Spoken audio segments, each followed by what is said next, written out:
الحمد لله رب العالمين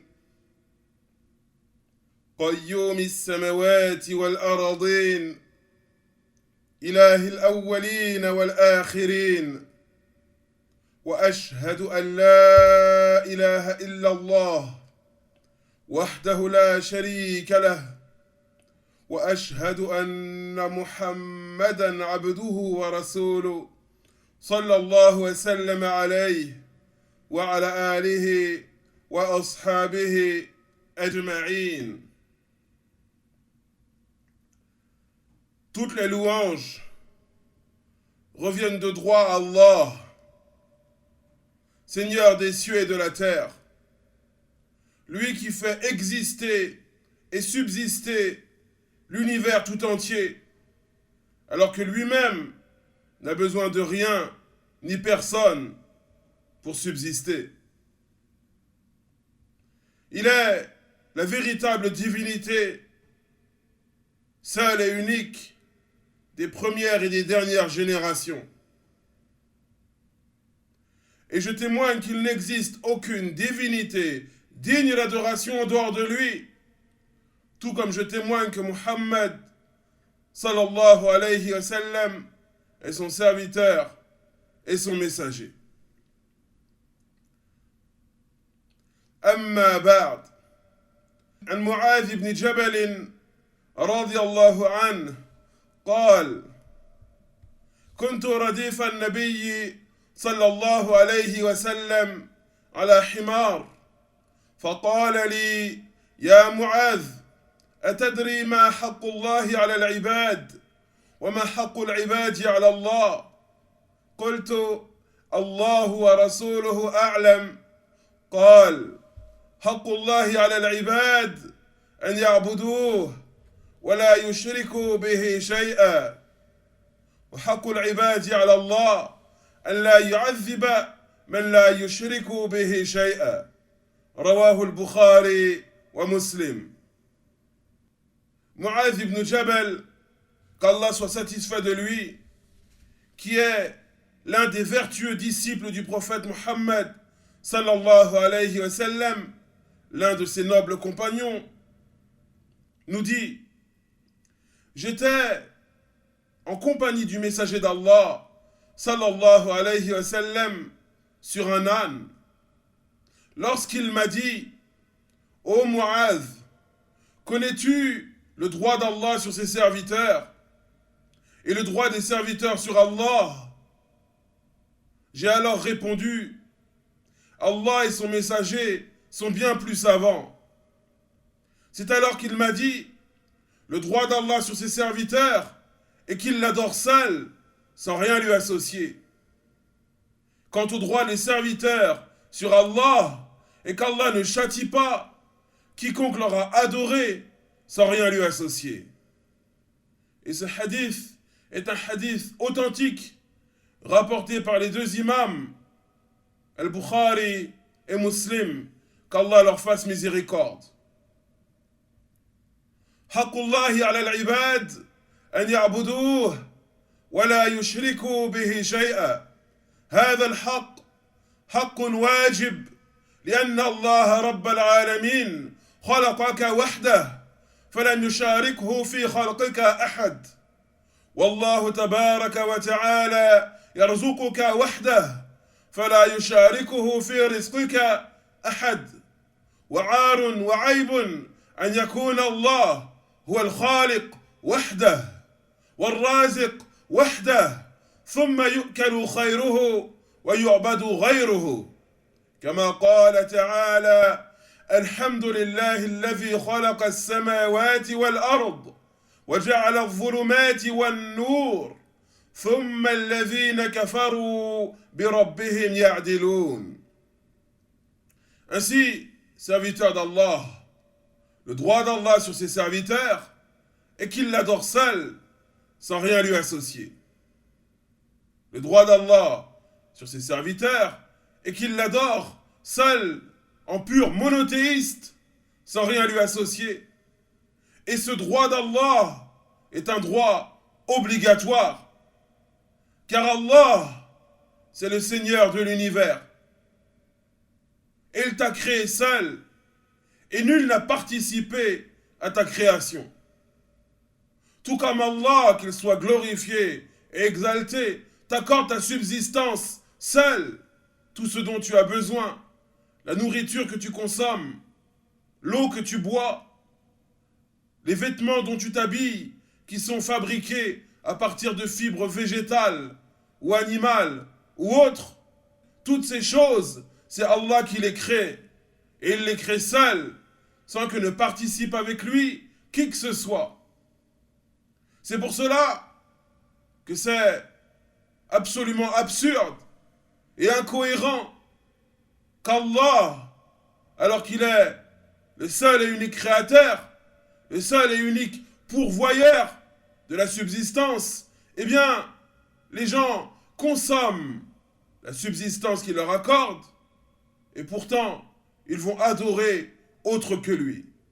Allah t'a créé seul et subvient à tes besoins seul. Nul ne participe avec lui dans la création ni dans l'octroiement de la subsistance des créatures. Nul ne participe avec lui dans ces choses. Aussi, c'est incohérent que lui soient associées des fausses divinités dans son culte. C'est pour cela que lui-même nous dit dans son noble livre Alhamdulillahi alladhi khalaqa as-samawati wal-ard wa ja'ala adh-dhulumati wan-nur thumma alladhina kafaru bi rabbihim ya'dilun. Il nous dit dans le sens de sa parole, toutes les louanges reviennent à Allah. Toutes les louanges reviennent de toi, Allah, lui qui a créé les cieux et la terre et qui a assigné les ténèbres et la lumière. Et pourtant, les mécréants lui donnent des associés. Et pourtant, les mécréants lui donnent des associés. Et lui donnent des rivaux, des égaux, alors qu'il n'en a pas. Et qu'il est le seul à mériter l'adoration de manière absolue. وانظروا يا عباد الله خلق النبي صلى الله عليه وسلم وهو خير الخلق ومع ذلك يتواضع لله رب العالمين هذا التواضع العظيم فيركب الحمار ويردف خلفه وهذا من حسن خلقه ثم يحادث معاذا رديفه بخلاف ما يفعله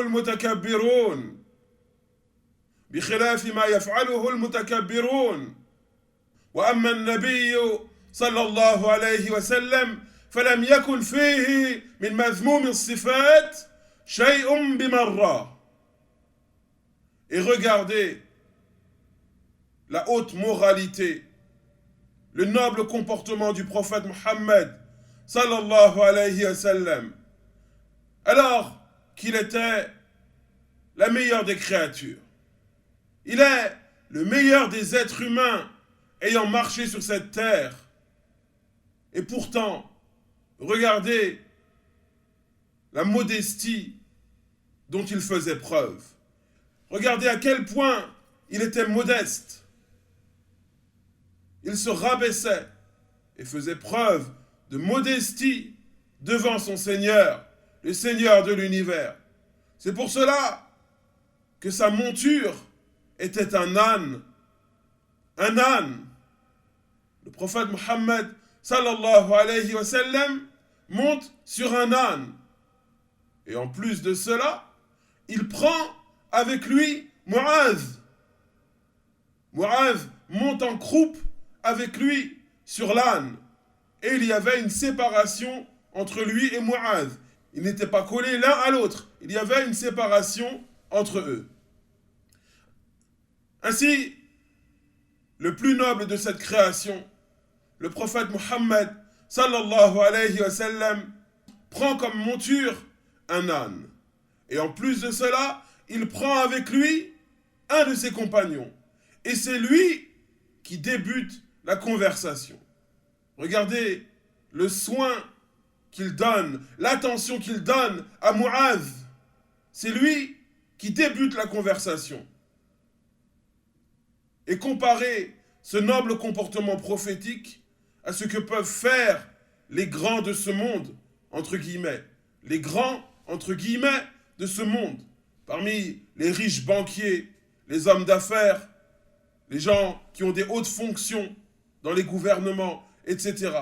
Comparer leur comportement au comportement du prophète Mohammed sallallahu alayhi wa sallam.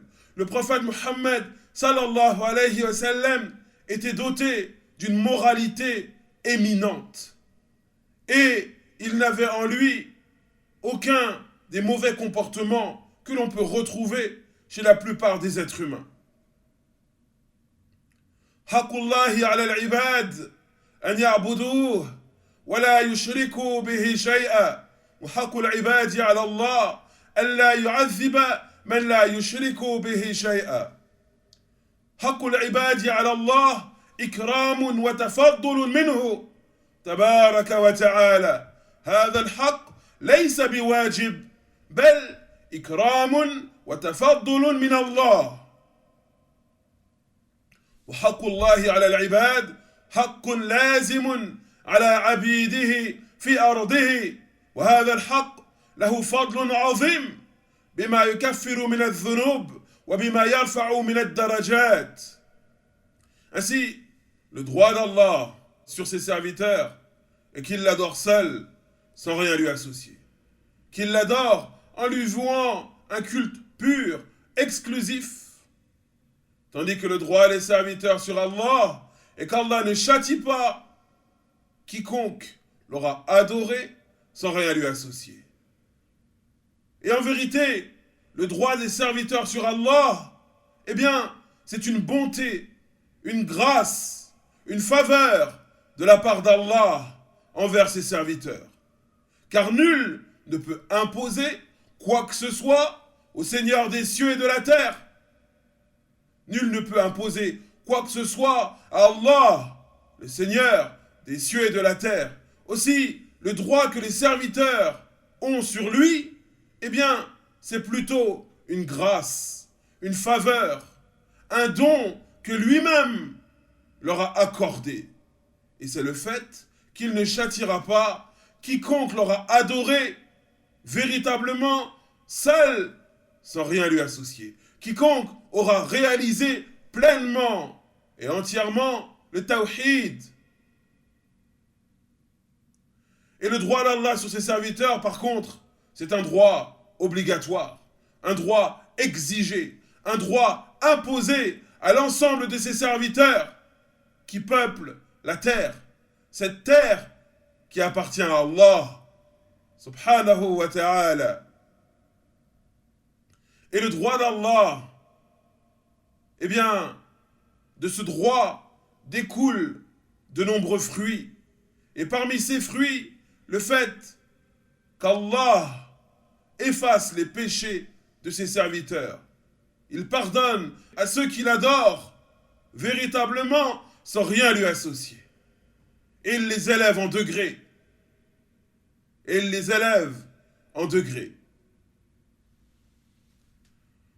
يقول الله تعالى الذين آمنوا ولم يلبسوا إيمانهم بظلم أولئك لهم الأمن وهم مهتدون.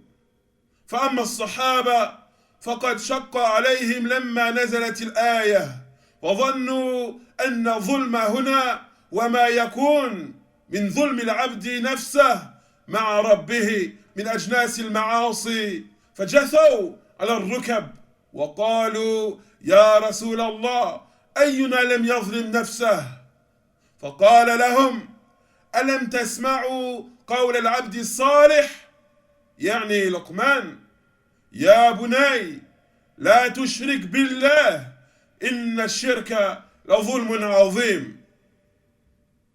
فظلم هنا هو الشرك، فإذا تخلص الإنسان منه ولم يلوث به نفسه فإن الله يؤتيه الأمن دنيا وآخرة، وهو المبتدئ في هذه الحياة ويوم القيامة إلى رضوان الله رب العالمين. ويوم القيامة إلى رضوان الله رب العالمين. لهذا قال الذين آمنوا ولم يلبسوا إيمانهم بظلم أولئك لهم الأمن وهم مهتدون. Serviteur d'Allah, Allah nous dit dans son noble livre الذين آمنوا ولم يلبسوا إيمانهم بظلم أولئك لهم الأمن وهم مهتدون. Allah nous dit ceux qui ont cru, ceux qui ont eu la foi et n'ont pas troublé leur foi d'une quelconque injustice, ceux-là se verront accorder la sûreté, la sécurité, et ceux-là sont les bien guidés.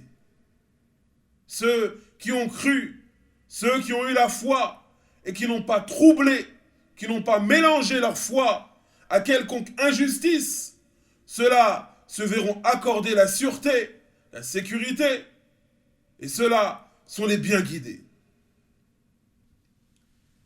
Lorsque ce noble verset a été révélé, eh bien, il a posé un problème de compréhension aux compagnons du prophète, sallallahu alayhi wa sallam.